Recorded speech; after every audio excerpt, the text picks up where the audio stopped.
하나님의 말씀은 창세기 2장 4절에서 25절까지의 말씀입니다.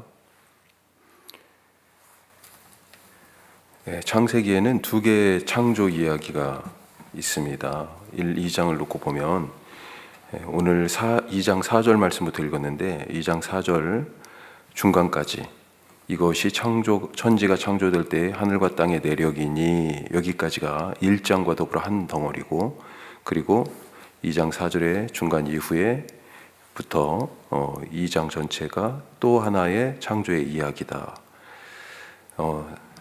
왜 그러냐면 우선 하나님의 이름만 놓고 생각을 해보면 1장에서 2장 4절 전반부까지의 말씀에는 창조주를 하나님으로만 소개하고 있습니다.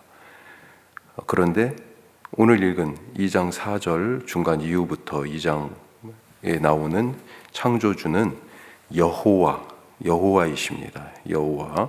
그래서 이런 점을 놓고 보면 우선은 창조 이야기가 크게 두 덩어리다. 그리고 내용적으로도 그렇죠. 자, 오늘 두 번째 창조 이야기 속으로 좀 더 들어가 보도록 하겠습니다. 첫 번째, 하나님으로 숨쉬라. 아기가 태어나면 가장 먼저 하는 일이 숨 쉬는 거죠. 숨통이 트이면 아기가 울기 시작합니다. 어쩌면 7절은 그런 장면을 떠올리게 하죠. 자, 7절 말씀 한번 보면요.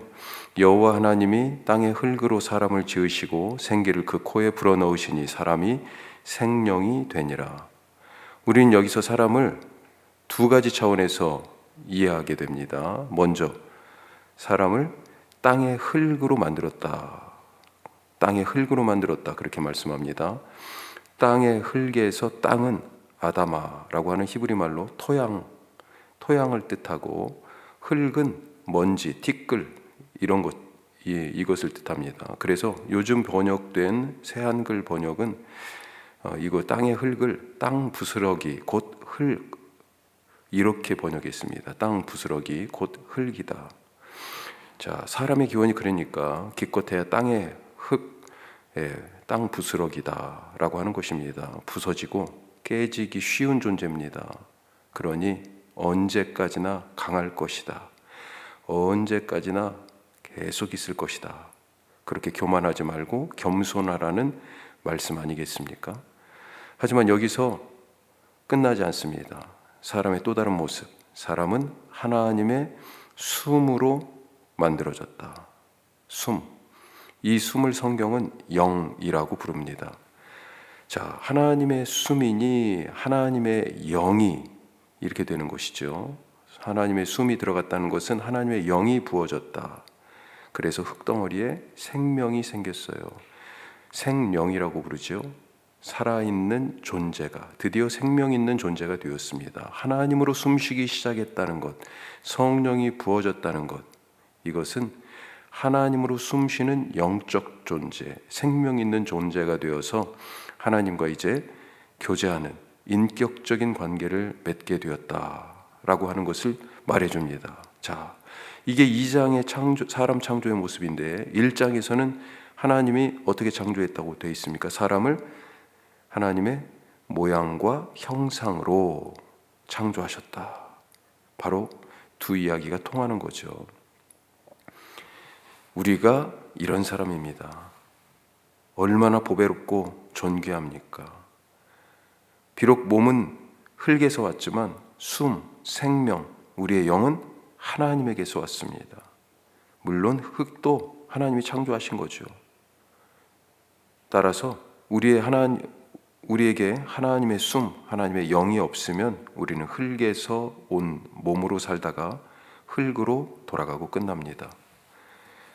한번 생각해 보십시오. 땅의 흙과 같았던 제자들이 어떻게 부활 생명을 가진 예수님의 몸, 살아있는 영생의 생명, 부활의 생명을 가진 그런 살아있는 존재, 예수님의 몸인 교회가 되었습니까?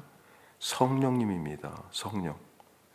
오늘 흙덩어리 같은 자들에게 하나님의 영이 부어져서 살아있는 존재가 된 것과 똑같죠. 이 땅에서 땅의 흙과 같이 살겠습니까? 아니면 하나님으로 숨쉬며 하나님과 교제하며 하나님이 주신 진짜 생명을 가진 하나님의 모양과 형상으로 세상에서 생육하고 번성하고 땅에 충만하고 정복하고 다스리는 하나님의 대리자로 살겠습니까? 하나님의 영으로 숨쉬고 땅의 흙이 아니라 하나님의 모양과 형상으로 살아가는 우리 모두가 되실 수 있기를 바랍니다.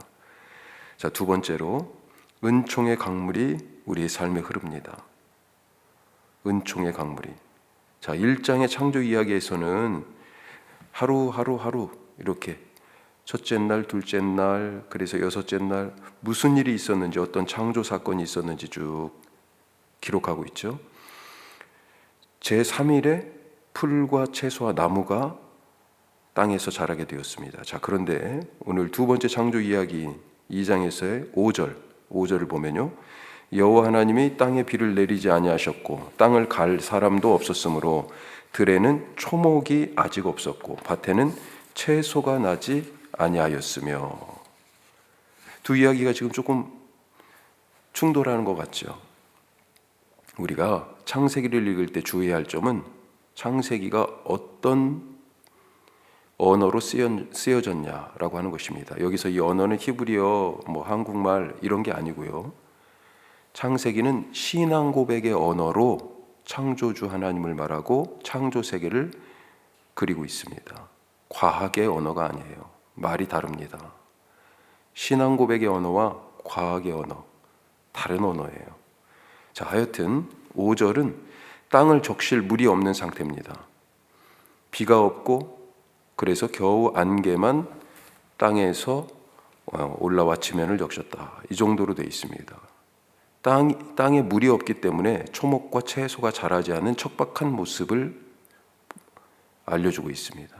마치 창세기 1장에서 첫 번째 창조 이야기에서 창조의 배경이 되는 땅이 혼돈하고 공허하며 흑암이 있었다라고 하는 그 창조의 배경이 되는 장면과 유사하죠.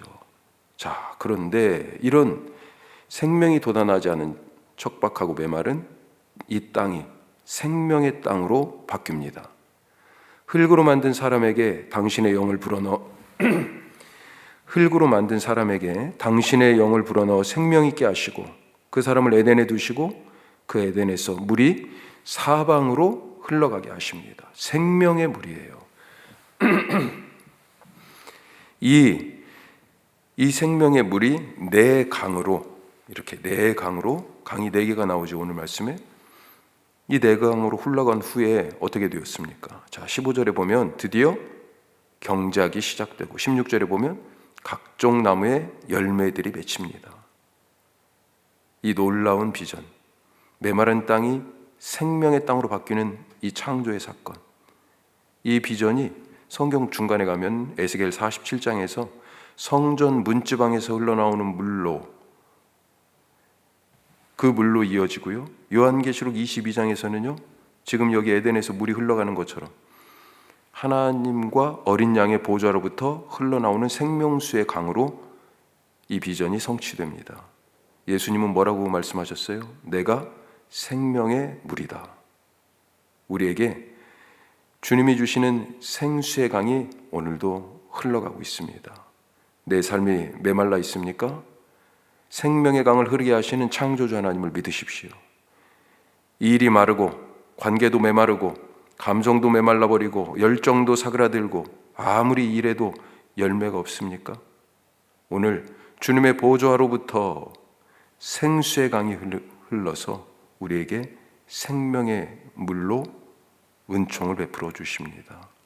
오늘 그 창조 사건을 오늘의 모든 시간 속에서 만나기를 바랍니다. 자, 세 번째로 혼자 있는 것이 좋지 않다. 매일매일 창조하신 것을 보고 1장의 첫 번째 창조 이야기에서는 하나님이 보시니 좋았다, 선하다, 그렇게 감탄하셨습니다. 하지만 오늘 2장에서는요, 하나님이 좋지 않다고 말씀하시네요. 자, 18절을 보면요, 여호와 하나님이 이르시되 사람이 혼자 사는 것이 좋지 아니하니. 분명하게 말씀하십니다. 사람이 혼자 사는 것 좋지 않다. 혼자의 시간이 우리에게 필요하죠.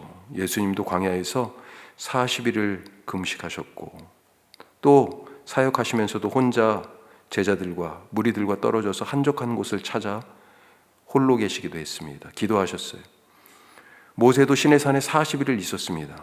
하지만 왜 혼자 있었습니까? 혼자 있었던 것은 함께 있기 위함입니다. 하나님 눈에 혼자 있는 것 결코 좋아 보이지 않는다 말씀하고 있습니다. 혼자 있으되 함께 있으라 말씀하는 거죠. 어떻게 함께 있을 수 있습니까? 오늘 아담이 혼자 있는 것이 좋지 않다 하시고 하나님은요, 돕는 배필을 지으셨습니다. 여기서 돕는 배필, 이 돕는은 단순한 보조자, 헬퍼가 아닙니다. 하나님이 인간을 도우실 때 그 도움입니다. 대단하죠? 돕는 자가 하나님 같은 역할을 하는 거예요. 누군가 혼자 있습니까? 하나님이 좋지 않다고 하십니다. 그를 위해 기꺼이 하나님의 손이 되어 돕는 사람이 되시기를 바랍니다. 기도하겠습니다. 오늘 우리가 이 말씀으로 함께 기도합시다. 하나님으로 숨쉬고, 그렇습니다. 하나님이 우리의 숨통 트이게 하세요.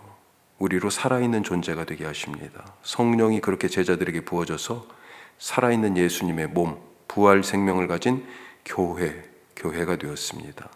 오늘 성령님을 간구하며 하나님으로 숨쉬기를 기도하시고, 은총의 강물이 흐릅니다. 내 삶이 얼마나 메말라 있습니까? 주님의 보좌로부터 에덴에서 흘러나오는 강처럼 하나님과 어린 양의 보좌로부터 우리의 삶에 은총의 생명수가 흐릅니다. 잊지 마십시오. 열매 맺게 됩니다. 또 혼자 있는 것이 좋지 않다 하셨습니다. 누군가를 위하여 하나님이 나를 도와주신 것처럼 돕는 사람이 되십시오. 그것이 하나님이 오늘 우리에게 기대하시는 바입니다. 뿐만 아니라 우리 청소년부 위해서 기도합시다. 지난주에 우리 청소년들 4명 예배 처소 한번 가보자 그랬더니 아주 너무 신나가지고요. 가서 아주 기대가 지금 큽니다. 우리 전도사님도 모시고 또 선생님들도 세워졌는데요. 우리 청소년부 공동체가 특별히 독립된 예배, 새 예배 초소에서 이제 4명의 학생으로 시작하지만 하나님께서 함께하여 주시고 역사하옵소서. 우리 다 같이 기도하겠습니다.